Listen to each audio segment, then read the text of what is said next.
Today in Agronomy on KFIL AM 1060 with Pioneer Field Agronomist Allie Wise and Josh Schaffner. Here's Josh and Allie.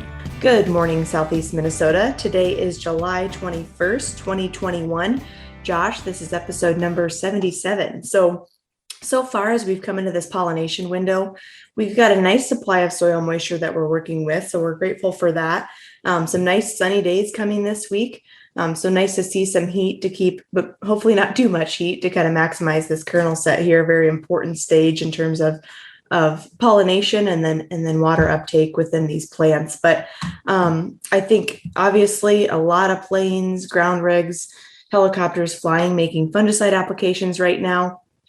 So certainly a lot going on across the countryside. But I think good to just take some time to look at where we're sitting from a weather perspective right now.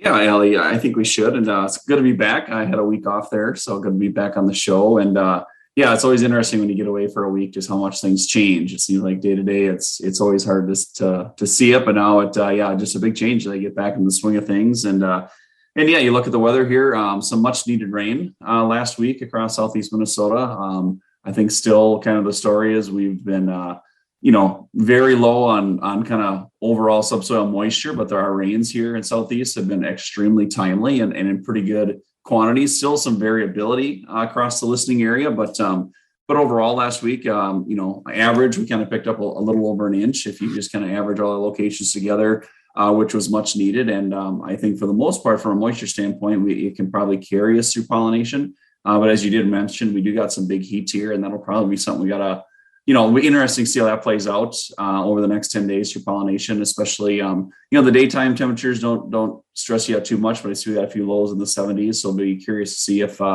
we get enough relief from that heat at night to kind of make sure pollination and kernel set is strong. But, we've been through this before. We always pollinate through the heat of the summer. And, I'm still feeling pretty good about where the crop's at, considering all the challenges we've had so far. I think we're still sitting in a good spot, Ellie. Yeah, I always come back to, I think we've made this comment multiple times that we just keep hanging on by a thread, and that's okay if we can keep that thread attached. But yeah, we'll see what this weather continues to do. We talked before the show too. It's hard to pull away in terms of GDUs right now with such a high heat progressing in this part of the season, but we're still, running above average compared to the 20-year, which is nice to see. So we'll keep pushing this crop along, certainly. I think from a corn observation standpoint, we mentioned a lot of fungicide applications right now. Did just want to give a brief overview of what we're seeing disease-wise in corn currently. I've had quite a few questions on, are we seeing tar spot, northern gray leaf spot, anything of those sorts. From my perspective, from what I can see disease-wise, I'm just starting to be able to find some really small gray leaf spot lesions developing. I would expect we could see those continue to progress this week, especially when you look at gray leaf spot is going to thrive in those environments where we have higher heat versus we start to think about northern corn leaf blight. If we had more moderate temperatures with some moisture, we maybe see those type of lesions start to progress. From a tar spot perspective, I haven't yet seen or heard of anything in our listening area. Josh, anything you've heard from those angles? Yeah, no reports from the field yet. I'll be back out there this week and be looking at things. And it was great when you mentioned the northern corn leaf blight needing cooler temperatures. Tar spot's going to have really like those similar conditions to northern corn leaf blight. And sometimes, we can see that set in early. A lot of times if we're going to see northern and tar spot, it'll probably be into the month of August when we get, some longer nights again and some more dewy, wet leaf periods. But, I would think with the forecast we got in sight here the next 10 days, it's going to probably not favor tar spot or northern corn leaf blight, but probably more of a gray leaf spot, which something Ellie, the last 3 years, we're seeing more and more of in Southeast Minnesota. I'm not saying it's been a yield limiting disease, but it used to be hard, not hard, but it wasn't something you'd run across very often. Now it seems like when we're out in September, you're doing a lot of crop evaluations, Allie, we tend to see gray spot more and more each year. Yeah.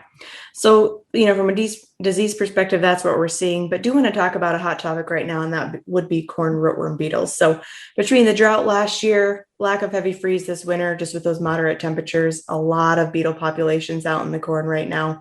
Even not only in the longer term corn on corn fields, you can walk into pretty much any field and find some pretty significant beetle populations, which leads us to the importance of, pretty much all fields needing to be scouted for adult corn rootworms, in my opinion, both continuous corn and even just keeping an eye on your rotated corn fields. Josh, and I think also from a fungicide perspective, considering adding in the insecticide component to control the populations that we are seeing out there.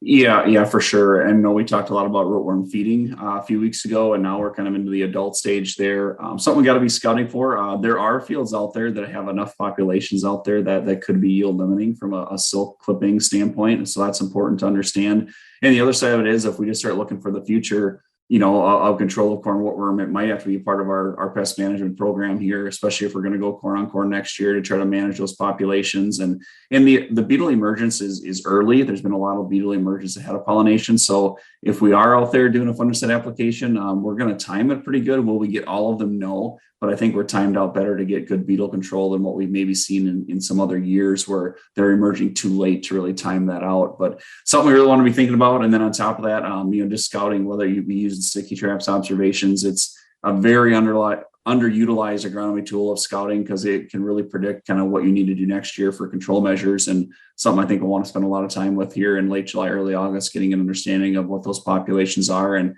to kind of help us set up what we need to do for next year. Yep, absolutely. At a break, we'll come back with more topics from the field.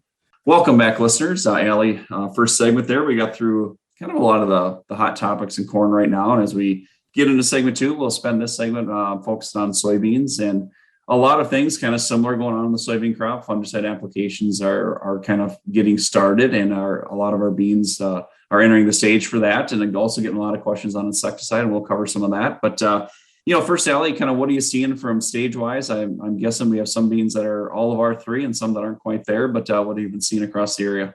Yeah, so from my opinion, I think R3 is certainly here, especially on some of our early maturities and varieties. And like we talked about, some of those early maturities can really blast through that stage a little bit quicker than you think they would. So keep an eye on those.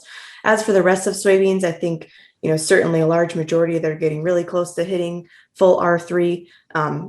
Depending on when you were planted, and a lot will continue to hit that prime stage over the next several days. What would be your take on staging for a little further east? Yeah, very similar. I think a majority of it is probably at R3. We may have some fuller season beans that we planted later, or maybe we took a crop of hay off or something that we're not quite there, but definitely entering that sweet spot of fungicide. It looks like we got a good window of weather to get these applications done. But also getting questions, what are we seeing for bug pressure out there overall? From what I've seen, it's pretty light. There's always a question of, do we add insecticide at this time of the year or don't we? And that's always a kind of a coin flip thing, trying to predict the future, what bugs are going to be. The one thing I suppose we should be thinking about, Allie, is a lot of us are thinking about soybean aphids, but when you do think about bugs, we have been pretty hot and dry. We should probably be double checking some spider mite pressure, especially along the edge of the fields or along the ditch grasses where you'll maybe see that first, just to make sure there's not an issue with that. But that'd probably be one thing I think we need to take a look at is don't worry about just soybean aphids. Also look at what are some other hot, dry pests like spider mites that could justify an insecticide application. And it's always frustrating. You don't know what to do in this situation. You don't want to spray for something that isn't there. However, it always is a frustrating deal when you go out and spray, and then 4 days later, you got bugs coming out of fungicide and you're out there again making another trip. Yeah, and I agree with you. And I've not yet seen fields with extensive spider mite damage, but it is on my watch list because of the weather conditions that we have right now. I think as you're keeping an eye out for spider mites, just one thing to consider when you're talking about the insecticide, you'd want to have either a lorazepam or maybe a bifenthrin type product. Pyrethroids can tend to flare up those populations, correct, Josh? Yes, absolutely. And that is something we always want to be kind of double checking, is that we got the right insecticide for what we're targeting there. Sometimes we all put them in the same bucket of categories. So, bug juice is bug juice, but there are differences. And there's also some new products on the market that are pretty friendly to the beneficials and things like Transform. But, just always want to be looking at, what are we targeting and what's the best insecticide? Do I need residual? Don't I need residual? But there's a lot of things out there that I think sometimes get overlooked as just a general, just add some insecticide and maybe don't think about, what are we targeting and what's the best residual for the situation that we're dealing with. Yeah, good points. And I think too, when we're looking at adding an insecticide, think of the compounding factor between maybe multiple different pests that you might have in your field. I'm seeing a lot of Japanese beetles as well. Tends to take a lot for them to get up to a point of causing significant damage, but just another factor of something that's feeding on those plants out there. And then, if we were to really dig into some research, there has been some research in the past that has shown a nice we'll say, synergistic effect when combining fungicides and insecticides on soybeans. So just another angle we're looking at there as well. So certainly let us know if you have any questions as you look to make these soybean fungicide applications in the most favorable window here. Josh, kind of sticking on soybeans here, as we move into next week across Southeast Minnesota, we will have some local days that are focused on Enlist and E3 specifically. We've had a lot of questions on that trait, and especially the different herbicide packages that work to best control weeds in those situations.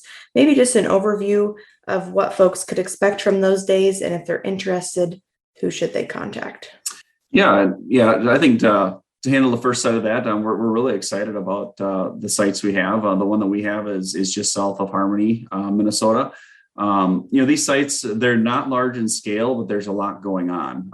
And it's nothing that's overly hard to get through or walk through, but we got a lot of great things from looking at, the performance of pre's versus, skipping the pre and using post. We have a lot of things going on of different mixes. When you think about Enlist, being able to tank mix 2,4-D and Liberty, because, we can utilize AMS with 2,4-D. It's AMS friendly. There's combinations of that. We also take a look at, just Liberty with a 2,4-D, just glyphosate with 2,4-D. And then we also get into different weed heights. We get at different nozzles, different rates of water per acre and different weeds. Just a lot of great things going on. And I think as we think about, how tough some of these weeds are getting to control, it's a great way to showcase and really, take a look at, the importance of some of these things and having a good plan moving forward. And we'll be out there next Wednesday and Thursday. If you're interested, talk to your local Pioneer sales rep. They'll get you signed up and get you a time slot. And you can come out and see Allie and I, and we'll be out there giving tours and sharing a lot of great information. Yeah, so morning and noon sessions, both of those days, July 28th and 29th. And like Josh said, we will be locally leading the training there. So we hope to see you all out. Certainly as a reminder, if you have any questions on corn rootworm beetles and tracking those populations, let us know. Timings on some of these remaining fungicide applications, certainly don't hesitate to reach out.